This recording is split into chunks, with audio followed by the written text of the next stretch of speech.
안녕하세요, 뮤니입니다. 저번에 2월 넷째 주 가계부를 마지막으로 2월 한 달 가계부를 모두 업로드했습니다. 이번에 그동안 썼던 2월달 가계부를 모아서 2월 결산을 해봤어요. 한 주씩 리뷰할 때는 몰랐는데 한 달을 모아서 보니까 생각보다 지출이 상당하더라고요. 그래서 왜 한 달 결산을 해야 하는지 깨닫게 됐습니다. 앞으로도 한 달 결산은 꼭 가계부 한 페이지에 적어 놓으려고요. 일단 2월 달에 입금된 금액은 총 249만 8,635원입니다. 월급 220만원에 엄마가 주신 생일 용돈 10만원, 그리고 보험료 선물 받은 금액 12만 5천원, 또 스마트 스토어로 판매한 금액 15,000원과 삼성증권에 있던 돈과 모니모에서 모은 포인트, 그리고 남편이 입금한 외식비까지 더했습니다. 1월달에 2월된 금액은 비상금으로 갖고 있던 42만원, 그리고 월급 계좌에 있던 13만 5천원, 그리고 소비 계좌에 있던 25만원입니다. 이렇게 다 더하니까 81만 5,719원이 나왔어요. 지금 이 영상을 만들면서 1월달에 2월된 금액을 보고 있는데 지금 상황에서 보면 1월달에 저는 굉장히 부유했네요. 저 돈이 다 어디로 간 건지 의문입니다. 하지만 의문은 2월달 가계부를 살펴보면 다 제가 썼다는 걸 알 수 있습니다. 2월달에 입금된 돈 249만 8,635원과 1월달에 2월된 81만 5,719원을 합하면 총 331만 4,354원의 예산이 있었습니다. 그 중에서 적금은 152만원을 넣었고 소비 적금은 총 23만원을 넣었습니다. 고정비로는 첫째 주에 등유값으로 나간 5만원과 넷째 주에 출금된 보험료, 핸드폰비, 각종 공과금, 그리고 또 등유값을 합한 36만 3,993원을 합해서 총 41만 3,993원이 출금됐습니다. 2월달에만 기름 보일러에 넣는 등유값이 18만원이 소비됐습니다. 고정비가 40만원 돈이 나가는 줄은 몰랐는데 모아놓고 보니 꽤 비중을 차지하는 것 같아서 놀랐습니다. 이제 날씨가 따뜻해지면 기름 보일러에 들어가는 등유값이 줄어들 예정이라 고정비는 30만원대 정도가 나오지 않을까 예상하고 있습니다. 교통비로는 첫째 주에 넣은 주유비 5만원이 끝입니다. 보통 출퇴근만 하면 한 달에 5만원 정도 사용하는 것 같아요. 이번에는 멀리 나갈 일이 없어서 5만원 딱 사용했네요. 식비로는 총 50만 6,143원을 소비했습니다. 둘째 주에 네이버페이로 각종 식재료들을 14만 6,887원어치를 구입하고 손님이 방문해서 10만원 정도의 급작스러운 소비가 있었던 점이 한 달 식비 금액을 50만원이나 쓰게 한 주범인 것 같습니다. 2인 식비인데 50만원이면 많이 나온 것 같아요. 까먹고 있었는데 2월달에는 꽤 풍족하게 산 것 같습니다. 2인 식비로 30만원 정도도 많은 것 같아요. 저희는 지금 다이어트를 하기 때문에 평일에는 저녁을 차려 먹지 않고 구입한 닭가슴살로 때우고 있거든요. 그리고 주말에도 되도록 간단한 식재료로 먹고 있어요. 그래서 3월달에는 식비를 확실히 줄일 수 있지 않을까 생각하고 있습니다. 소비는 총 62만 5,817원입니다. 여기에 돌발 소비 비용이었던 남편의 자동차세 금액을 포함시켰어요. 그래서 자동차세가 없다면 총 38만 8,107원을 소비했습니다. 그래도 꽤 높은 비용인데 영양제를 25만원 정도 구입해서 큰 금액이 지출되었습니다. 영양제를 빼면 13만원 정도 소비했습니다. 이 13만원 소비 중에 다이소에서 구입한 것들이 비중을 많이 차지해서 앞으로 다이소 출입을 삼가야겠습니다.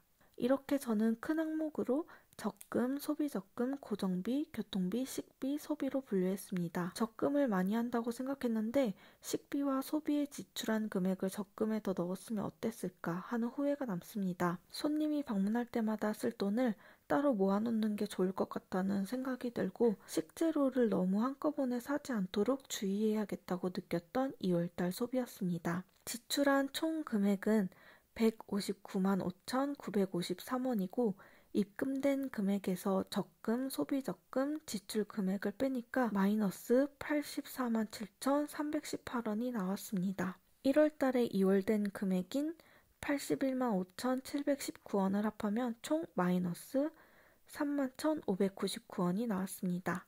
2월달에 남은 금액이 33,545원이니까 총 플러스 1,946원이 나왔네요. 집에 굴러다니는 현금도 쓰고 지역화폐에 남아있는 돈도 쓰고 여기저기 포인트로 입금되는 자잘한 돈도 있어서 수기가계부로 작성한 게 딱 맞아떨어지진 않더라고요. 1,900원 정도의 미스터리 금액을 남기고 2월달 가계부 결산을 마무리해보겠습니다. 3월달에 2월된 금액은 현금 만원까지 합해서 총 33,545원입니다. 3일인 월요일에는 아침부터 한 달 적금을 입금하는 걸로 하루를 시작했습니다. 원래 월급을 받으면 바로 월급 통장은 0원으로 만들어야 하는데 돈이 3일에 걸쳐서 빠져나가다 보니까 월요일이 될 때까지 월급 통장의 잔액을 0원으로 만들어 놓지 못했어요. 그래서 월급 통장에 남아있던 16,276원을 소비통장으로 옮겨줬습니다. 이렇게 해서 월급통장은 0원을 만들었어요. 소비통장에 남편이 3만원을 입금했습니다.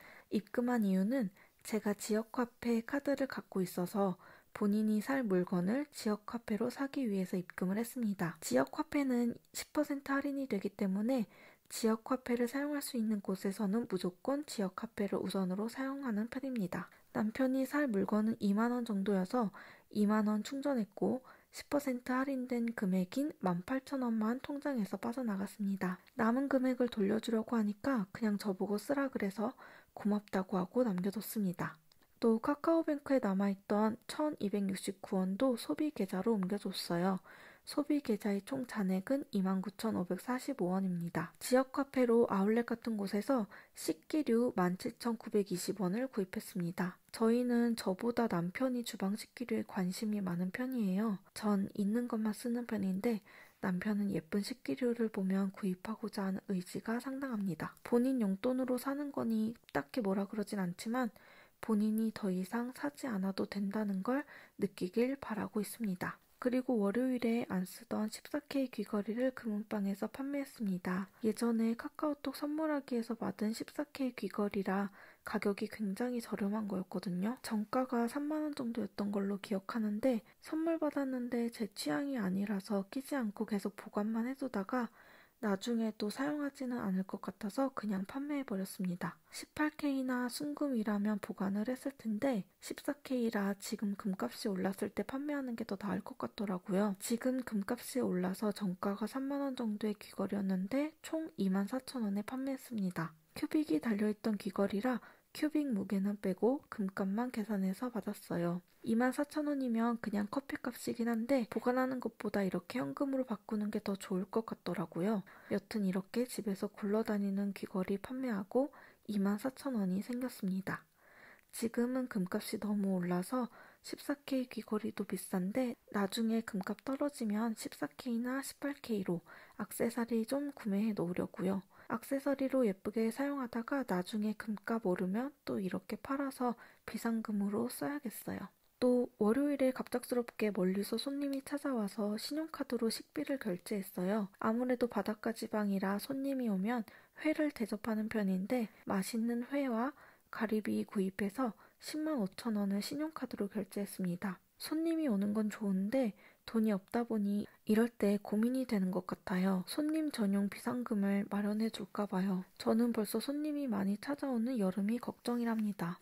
또 편의점에서 햇반도 사야 해서 신용카드로 8,400원 결제했습니다. 원래 저는 신용카드 쓰면 바로바로 현금으로 메꾸는 편인데 이번에는 아예 쓸 돈이 없는데 신용카드를 쓴 거여서 3월달 월급에서 미리 썼다고 생각하고 있어요. 이렇게 쓰는 게 싫어서 제가 신용카드를 안 썼던 건데 만약 신용카드가 없었다면 멀리서 온 손님을 그냥 얼굴만 보고 보냈어야 하니까 어쩔 수 없었다고 생각해요. 너무 스트레스 받아 하지 않으려고요. 다음 달에 식비를 줄이거나 당근 판매를 열심히 해보도록 해야겠어요. 4일 화요일에는 농협카드에서 148원이 체크 할인 금액으로 입금되었습니다. 그리고 화요일에도 마찬가지로 한 달 적금 6,000원 입금했습니다. 또 생일 선물로 받은 배민 쿠폰이 있었는데 저는 사용하지 않을 것 같아서 그냥 당근에 판매했습니다. 5만원 배민 쿠폰을 현금 45,000원에 판매했습니다. 저는 생일 선물로 차라리 물건보다 상품권이 좋은 것 같아요. 필요할 때 쓸 수 있고 필요 없으면 판매할 수도 있으니까요. 제가 생일 선물로 상품권을 좋아하기 때문에 다른 사람들에게도 상품권을 주로 주는 편입니다. 당근으로 45,000원 정도의 현금이 생겨서 어제 편의점에서 신용카드로 결제했던 금액 8,400원을 바로 즉시 결제해서 갚아버렸습니다. 회센터에서 결제했던 10만 5천원은 돈이 없어서 즉시 결제는 못했어요. 빚이 생겨버렸습니다. 갖고 있던 현금들을 모두 모아서 계좌에 입금을 했습니다. 총 갖고 있던 현금은 3만 1,000원입니다. 원래 3만 4천원이어야 하는데 3천원은 금방에서 귀걸이 팔고 땅콩 과자 사 먹었던 것 같아요. 이렇게 해서 소비계좌 잔액이 9만 1,293원이 되었습니다. 5일 수요일에 한 달 적금 6천원 입금했고 농협 포인트로 있던 6,847원을 계좌에 입금했습니다. 총 잔액은 92,140원입니다. 신용카드 결제 금액을 만들려고 노력했는데 한 달 적금도 넣고 해야 해서 도저히 안 될 것 같아서 포기했습니다. 6일 목요일에는 제가 스마트 스토어로 토퍼를 하나 더 판매하게 되었어요. 정말 기적 같은 일입니다. 그래서 택배비로 4,000원이 나갔습니다. 또 한 달 적금으로 6,000원 입금했습니다. 7일 금요일에도 역시 한 달 적금 6,000원 입금했고 제 생일에 선물을 줬던 친구가 생일이어서 카카오톡 선물하기로 선물을 보내줬습니다. 45,000원 상당의 룸 스프레이를 선물해줬고 배민 쿠폰 판매한 금액이 그대로 나가버렸습니다. 배민 쿠폰 안 팔았으면 또 신용카드 쓸 뻔했어요. 농협카드 결제 금액이 있어서 1,104원 출금됐습니다. 그리고 남편이 선물로 받은 이마트 상품권이 있어서 오랜만에 이마트에 가서 장을 봤습니다. 똑 떨어진 쌀도 사고 계란도 사고 여러 가지 소스도 사고 했는데 10만 원이 안 넘을까봐 이것저것 담았는데 결국은 5,000원을 더 소비했습니다. 열심히 먹고 싶은 거 담은 남편의 소비 비중이 커서 남편이 5,000원을 결제했고 10만 원은 상품권으로 결제했습니다. 3월 첫째 주의 식비는 신용카드로 결제한 횟값까지 포함해서 총 11만 3,400원이 나왔습니다. 역시 손님이 오면 식비가 확 증가하는 것 같습니다. 3월달 월급 받기 전까지 이제 손님이 안 왔으면 좋겠네요. 소비는 총 6만 8,024원을 했습니다. 친구의 생일 선물이 차지하는 비중이 컸습니다. 그래도 받은 게 있으면 나가는 것도 있어야죠. 그래도 저는 친구가 없어서 1년에 나가는 생일 선물 비중이 크진 않습니다. 친구 없는 게 이럴 때는 다행이네요. 고정비와 교통비는 없었고 소비 적금은 한 달 적금 6,000원씩 7번 내서 42,000원이 나갔습니다. 한 달 적금 만기되면 신용카드 빚 갚고 생활비 해야 할 판입니다. 첫째 주의 입금은 총 11만 2,995원이 됐고 2월 된 잔액 2만 3,545원 더하면 총 13만 9,540원입니다. 그 중에서 신용카드로 결제한 10만 5천원을 제외한 지출 금액인 11만 8,504원을 빼면 소비계좌에 18,036원이 남았습니다. 18,036원으로 2주가량을 살아야 하는데 아마 한 달 적금 만기되면 일정 금액만 소비적금으로 넣고 나머지는 신용카드비 갚고 생활비를 해야 할 것 같아요. 그러면 소비적금에 넣는 금액이 거의 없다시피 하지만 그렇게라도 신용카드 빚을 줄이고 생활비를 해야 할 것 같습니다. 3월 첫째 주가 지나갔는데 3월 둘째 주도 열심히 살아보도록 하겠습니다. 지금까지 영상 봐주셔서 감사합니다.